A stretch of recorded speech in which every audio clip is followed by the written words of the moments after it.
Na základe dôkazov, vedeckých dôkazov obhajujeme opäť očkovanie. Znovu argumentujeme, že pandémia bola. Ako vy vlastne vnímate tú jeho činnosť v úlohe splnomocnenca?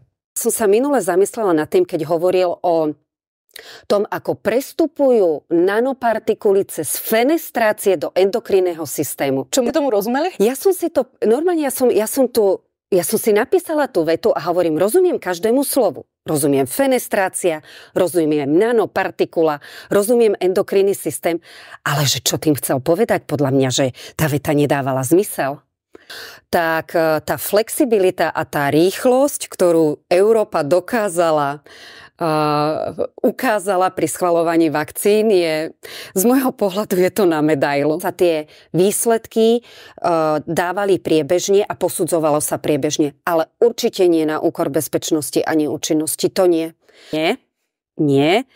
mRNA vakcíny nemenia DNA. Tieto základné veci, ako funguje napríklad mRNA, vie? To sa učí. Áno, musel z toho aj maturovať. Aj súčasťou jeho tímu sú ľudia, ktorí vyštudovali medicínu. Je tam napríklad pani Peková, alebo teda americký lekár a právnik pán Fleming.